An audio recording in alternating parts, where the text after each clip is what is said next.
Hey sisters, it is February 1st, which means that I'm doing the first video blog of February. And firstly, Celeste, your microphone on that last video, but it sounded like you were yelling at us, and I didn't really appreciate it. Um, Secondly, those were not my minions. I sent Even there once to come and kiss you on the cheek. It was supposed to be the cheek, although I noticed she did the shoulder. Um, and that was because she really wanted to be in the video, and I figured that was her best chance to. Other than that, Paul was just being Paul, and the rest of the times Eve was there, she was just being Eve. I didn't send them. It wasn't my fault. If it was my fault, I would totally take credit for it too. So thirdly, you mentioned your love for death and dying and dead people and blood. So it seems to me that the Civil War should be the perfect project for you to do because everybody's dead, there was a lot of death, and there was a lot of blood because everybody got shot or they got a limb hacked off. I don't really remember. I did it back in fourth grade, and I only picked the topic because it was easy to do. So, there you go. Speaking of stories, Jillian, I totally agree with you on the teen paranormal romance shenanigans books. I don't even know. I think they're completely worthless. Because, I mean, how spectacular is a book going to be about a zombie falling in love with a person? I mean, you have, I love you so much, Johnny. And then you have Johnny as a zombie. Brain. And then you have, you know, the girl or whatever. Oh, Johnny, what are you doing? That kind of hurts. And then Johnny. Brain.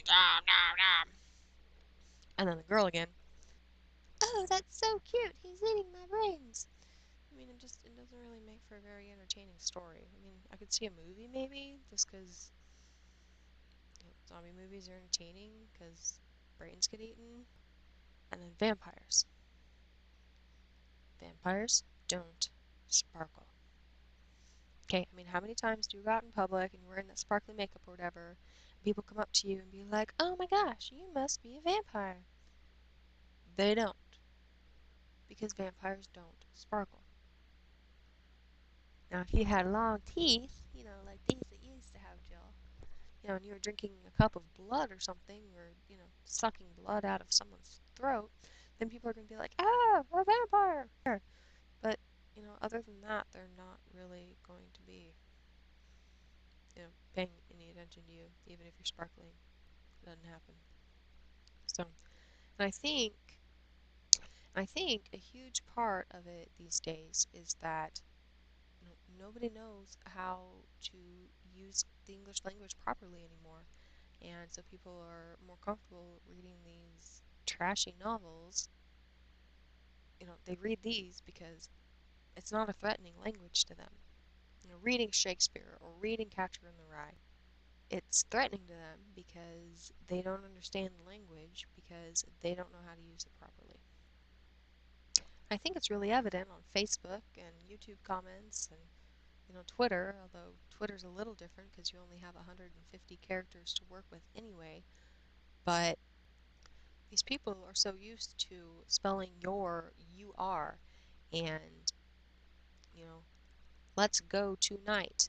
Well, or see you later. I think it became really apparent as I was taking my two English quizzes today on comma splices and semicolons and stuff like that. I got 100% on both of them, and I saw the class average was less than 70. So it's really made me lose my faith in humanity because nobody can speak proper English. Most illegal immigrants can speak English better than us. Those few phrases that they can say, those 8 words, it's better than at least the vast majority of our generation can speak. I will see you on Monday, Jill, with your punishment.